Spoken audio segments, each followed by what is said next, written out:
नमस्कार, Sridevi classes YouTube channel पर एक बार फिर आपका स्वागत है। हमारी प्लेलिस्ट ग्रिड सबस्टेशन और पावर सिस्टम एनालिसिस में आज समझते हैं जीएसएस में डबल बस बार अरेंजमेंट्स को और जानते हैं सभी इंपॉर्टेंट ज्यादा फीडर्स वाले ग्रिड सबस्टेशंस जहां हमें ऑपरेशन में फ्लेक्सिबिलिटी और सप्लाई की कंटिन्यूटी बनाए रखनी होती है, वहां डबल बस बार किस तरह से इंपॉर्टेंट है। ध्यान रहे हमारे सभी वीडियो लेसन्स में वीडियो के डिस्क्रिप्शन में नोट्स की लिंक दी हुई होती है, जिनका इस्तेमाल करके आप अपनी स्टडीज को जारी रख सकते हैं। तो शुरू करते हैं आज की वीडियो। जीएसएस में बस बार एक लंबी इलेक्ट्रिकल कंडक्टर लाइन है जिस पर बहुत सारे इनकमिंग और आउटगोइंग फीडर्स सेम पोटेंशियल के साथ आपस में डायरेक्टली कनेक्ट हो जाते हैं। बहुत छोटे जीएसएस में economic, simple, easy to operate और maintain single bus bar systems इस्तेमाल किए जाते हैं और इस तरह की सिंगल बस बार में बीच में सेक्शनलाइजर लगा के कुछ फ्लेक्सिबिलिटी भी जनरेट की जा सकती है, ताकि बस के किसी एक भाग में किसी प्रकार की मेंटेनेंस या फॉल्ट आने की कंडीशंस में दोनों बस पार्ट्स को सेक्शन करके रिमेनिंग पार्ट के साथ पावर सप्लाई की कंटिन्यूटी को बनाया जा सके। लेकिन सभी ज्यादा पावर के और इंपॉर्टेंट ग्रिड सबस्टेशन जहां मल्टीपल फीडर्स हैं, वहां हम सिंगल बस की बजाय डबल बस बार अरेंजमेंट्स इस्तेमाल करते हैं। सभी 400 केवी के जीएसएस और 220 और 132 केवी के वो जीएसएस जिसमें हमें लैंड स्पेस को इकोनोमाइज करना है, उसमें हम एल्युमिनियम के रिजिड या होलो पाइप्स का इस्तेमाल करते हैं और उन्हें लैटिस स्ट्रक्चर के ऊपर पोस्ट इंसुलेटर पे फिक्स कर देते हैं, ताकि इंटरकंडक्टर और conductor to ground clearance maintain हो जाए और बिना सैग और स्विंग के इस तरह के stiff rigid conductors minimum space में रिक्वायर्ड क्लियरेंस को मेंटेन कर लेते हैं। वहीं कुछ दूसरे सबस्टेशनों में हम एल्युमिनियम के कंडक्टर को स्टील रीइंफोर्समेंट के साथ इस्तेमाल करते हैं, जिनका क्रॉस सेक्शन ट्रांसमिशन लाइन के कंडक्टर के क्रॉस सेक्शन से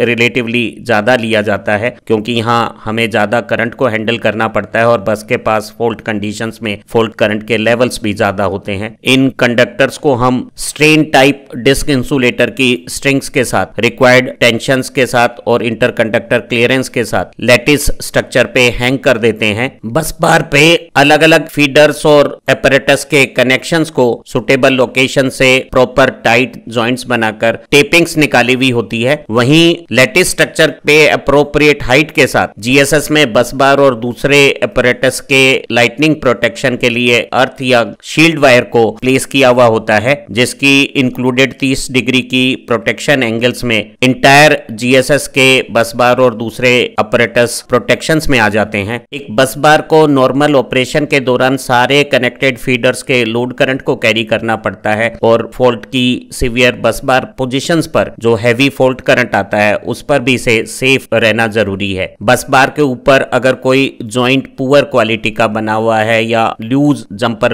रह जाते हैं तो वो ना केवल यहाँ अननेसेसरी वोल्टेज ड्रॉप करेंगे, बल्कि हीटिंग से भी कोई डैमेजिंग कंसिक्वेंसेस बना सकते हैं। ऐसे पुअर जॉइंट्स या लूज कॉन्टैक्ट्स हैं, वो फॉल्ट की कंडीशंस में जब हैवी करंट्स फ्लो करता है तो वो ओपन और डैमेज हो जाते हैं और ऐसी जो बस बार पे फॉल्ट्स आती हैं उस समय पावर की कंटिन्यूटी मेंटेन करना बस बार की डिजाइन की फ्लेक्सिबिलिटी पे डिपेंड करता है। एक पावर सिस्टम में बस बार जोन पर आई हुई कोई भी फॉल्ट बहुत क्रिटिकल हो जाती है, इसलिए न केवल बस बार का सेक्शन बल्कि वो सभी कंपोनेंट्स जैसे आइसोलेटर, सर्किट ब्रेकर, सीटी, पीटी जो बस बार के ऊपर सीधे कनेक्ट होते हैं, वो सब पावर सिस्टम में बहुत क्रिटिकल हो जाते हैं। एक अच्छी वर्किंग के लिए बस बार के सारे सपोर्टिंग पोस्ट इंसुलेटर हैं, उन्हें हमें time to time properly clean कर लेना चाहिए और रेगुलर शटडाउन के दौरान इन्हें क्रैक्स और दूसरे डैमेजेस के लिए जांच लेना चाहिए। जो बस बार के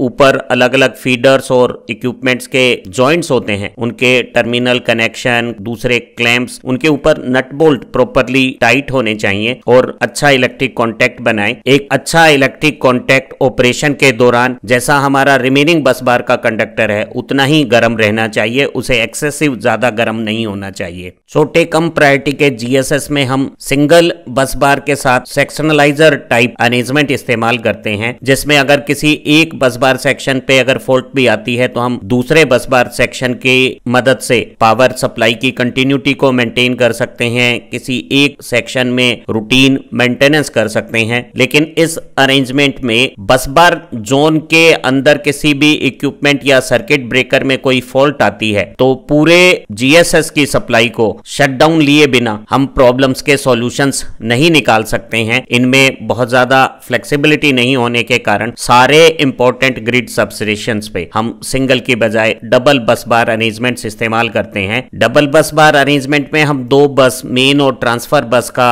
इस्तेमाल करते हैं। ऐसी दो बस वाला जो हमारा सिस्टम है वो बहुत पॉपुलर है सभी एक्स्ट्रा हाई वोल्टेज के 132 केवी, 220 केवी, 400 केवी के सबस्टेशंस के लिए, जिसमें हालांकि दूसरी बस के अरेंजमेंट के लिए हमें थोड़ी एक्स्ट्रा कॉस्ट इनकर करनी पड़ती है, लेकिन हमें ऑपरेशन में बहुत ज्यादा फ्लेक्सिबिलिटी और किसी एक बस को बिना पावर सप्लाई के शटडाउन लिए हुए रिपेयर, मेंटेन या एक्सटेंड करने की सुविधा उपलब्ध है इस डबल बस बार अरेंजमेंट्स में। सारी बातों को समझ लेते हैं। मेन और ट्रांसफर डबल बस अरेंजमेंट्स की नॉर्मल ऑपरेटिंग कंडीशंस में हम सारे लोड को केवल एक बस एनर्जाइज करके कनेक्ट करते हैं और दोनों बसों के बीच में जो बस कपलर है उसके सर्किट ब्रेकर को ओपन कंडीशंस में रखते हैं ताकि हमारा जो प्रोटेक्शन स्कीम है उसके ऑपरेशन में सिंप्लिसिटी बनी रहे। दोनों बस के बीच में एक बस कपलर, एक सर्किट ब्रेकर और दो आइसोलेटर के साथ ऐसी फ्लेक्सिबल कन्वीनियंस बना देता है कि हम चाहें तो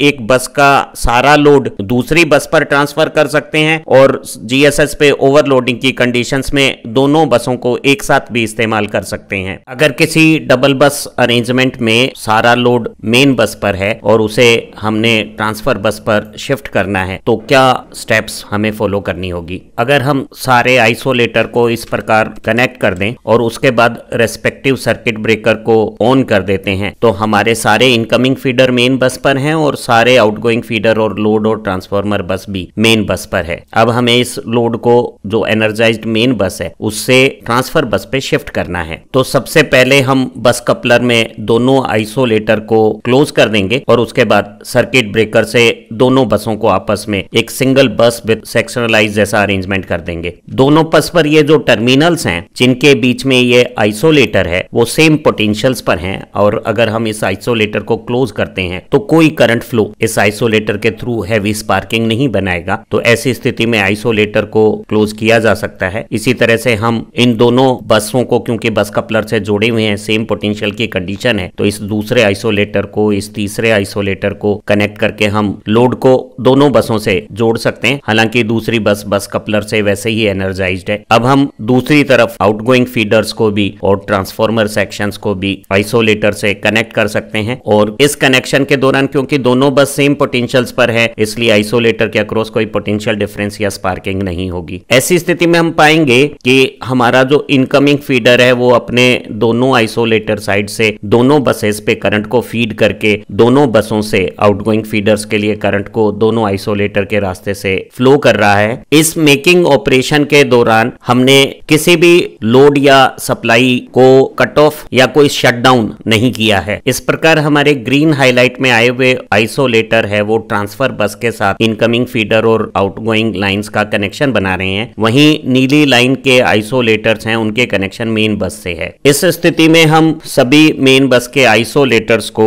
एक एक करके डिस्कनेक्ट कर देंगे तो हम पाएंगे कि हमारा जो सारा लोड है वो अब ट्रांसफर बस के मार्फत इनकमिंग फीडर से आउटगोइंग फीडर्स में जा रहा है। हालांकि अभी भी बस कपलर से हमारी मेन बस एनर्जाइज है और इस एनर्जाइज कंडीशंस में किसी भी आइसोलेटर के अक्रॉस वोल्टेज डिफरेंस नहीं होने के कारण कोई हैवी स्पार्किंग नहीं होगी और ये कट ऑफ का काम हम आइसोलेटर की मदद से कर सकते हैं। अब हम बस कपलर का जो सर्किट ब्रेकर है उसे ओपन करके हम दोनों बस को सेपरेट कर देंगे और सेपरेशन के बाद बस कपलर के आइसोलेटर को भी ओपन किया जा सकता है। अब हमारी मेन बस पूरी तरह से डी एनर्जाइज हो गई है। इस पर हम किसी भी प्रकार का रिपेयर, मेंटेनेंस, एक्सटेंशन का काम कर सकते हैं और अब सारा लोड ट्रांसफर बस पर शिफ्ट हो गया है और इस सारी प्रक्रिया के दौरान किसी भी प्रकार का पावर इंटरप्शन भी नहीं हुआ है। इस प्रकार का मेन और ट्रांसफर बस वाला डबल बस अरेंजमेंट जिसमें हर फीडर के साथ एक सर्किट ब्रेकर है और हमने दोनों बसों के बीच में एक सर्किट ब्रेकर के साथ बस कपलर का भी अरेंजमेंट बनाया हुआ है। ये उन सब जीएसएस में जो बहुत अच्छे इंटरकनेक्टेड सिस्टम्स में बहुत सारे फीडर्स के साथ कनेक्टेड हैं और जहां हमें ऑपरेशन के दौरान बहुत सारी फ्लेक्सिबिलिटी चाहिए ताकि हम इंपॉर्टेंट पोजीशंस पे पावर सप्लाई की कंटिन्यूटी को मेंटेन कर सकें, वहां बहुत पसंद से इस्तेमाल किया जाता है। हम किसी एक बस में मेंटेनेंस के दौरान दूसरी बस की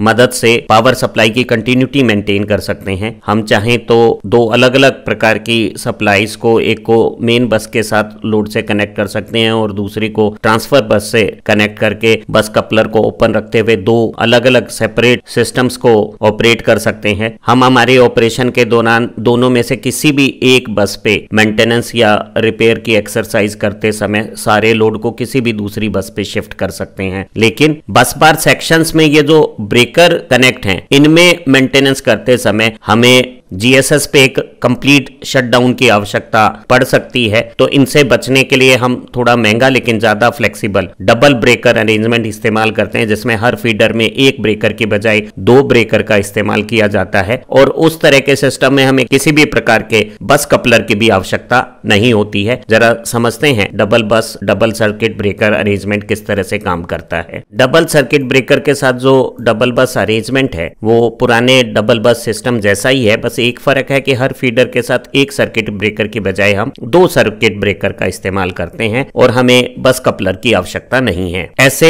डबल बस सिस्टम में हम किसी भी लोड को एक बस से दूसरी बस पे जब हमें जरूरत हो बिना किसी इंटरप्शन के ट्रांसफर किया जा सकता है। अगर इस इनकमिंग फीडर को हमें मेन बस की बजाय दूसरी ऑक्सिलरी बस पे शिफ्ट करना है तो बड़ा आसान सा तरीका है। जिस बस के साथ कनेक्शंस करना है उसके आइसोलेटर को पहले क्लोज कर दें और उसके बाद सर्किट ब्रेकर को भी क्लोज कर दें, तो हमारा जो इनकमिंग फीडर है वो ऑक्सिलरी बस से सर्किट ब्रेकर की मदद से लोड के साथ भी जोड़ा जा सकता है। और मेन बस से कनेक्शंस को डिस्कनेक्ट करने के लिए पहले सर्किट ब्रेकर को ओपन करके बाद में आइसोलेटर को भी ओपन किया जा सकता है। इस तरह से हम किसी भी फीडर को लोड की कंटिन्यूटी के साथ एक बस से दूसरी बस पे जरूरत के हिसाब से ट्रांसफर कर सकते हैं। हम चाहें तो सारे लोड को एक ही बस पे रखकर दूसरी बस पे किसी भी प्रकार की मेंटेनेंस भी कर सकते हैं। डबल बस डबल सर्किट ब्रेकर अरेंजमेंट हमारे पावर सिस्टम में सबस्टेशन ऑपरेशन में सबसे ज्यादा रिलायबिलिटी और फ्लेक्सिबिलिटी प्रदान करता है। कल्पना करें कि ग्रीन हाईलाइट में आए हुए सर्किट ब्रेकर और आइसोलेटर की क्लोज पोजीशंस के कारण सारे इनकमिंग फीडर से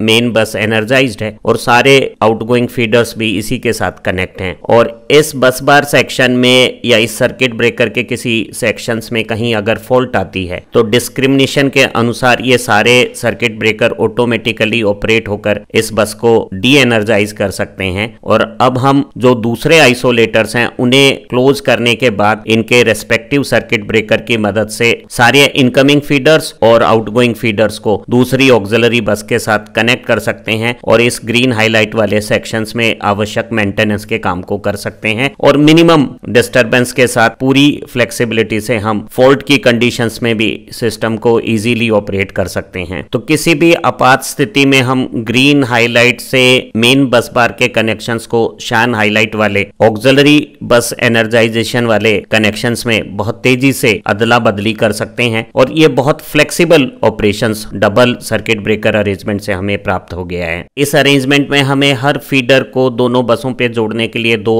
अलग अलग सर्किट ब्रेकर हर फीडर के लिए चाहिए। तो हमारे number of circuit breakers increase होने से इस प्रकार के बस बार अरेंजमेंट की कुछ कॉस्ट अधिक है। इनमें मेंटेनेंस कॉस्ट भी ब्रेकर की संख्या ज्यादा होने से ज्यादा हो जाएगी, इसलिए आमतौर पे इस तरह के जो अरेंजमेंट्स हैं उनका इस्तेमाल हम कम करते हैं। और इसी तरह की फ्लेक्सिबिलिटी के लिए हम डबल सर्किट ब्रेकर की बजाय डबल बस बार के साथ 1.5 सर्किट ब्रेकर वाला अरेंजमेंट या बस बार को रिंग या मैश के रूप में बनाकर इस्तेमाल करने वाले बस बार अरेंजमेंट्स का ज्यादा इस्तेमाल करते हैं, जिनमें इस तरह के डबल सर्किट ब्रेकर जितनी ही फ्लेक्सिबिलिटीज आ जाती हैं और उनकी कॉस्ट भी इस डबल सर्किट ब्रेकर वाले अरेंजमेंट से कम है, जिनके बारे में हम एक दूसरी वीडियो में डिटेल में स्टडी करेंगे और ये जानेंगे कि अगर हमारे इनकमिंग और आउटगोइंग फीडर संख्या में कम है तो हमें रिंग या मैश टाइप बस बार अरेंजमेंट इकोनॉमिक रहेगा, और अगर वो फीडर्स की संख्या ज्यादा है तो 1.5 टाइप सर्किट ब्रेकर अरेंजमेंट सबसे ज्यादा पॉपुलर है। हमें उम्मीद है कि इस वीडियो से आपको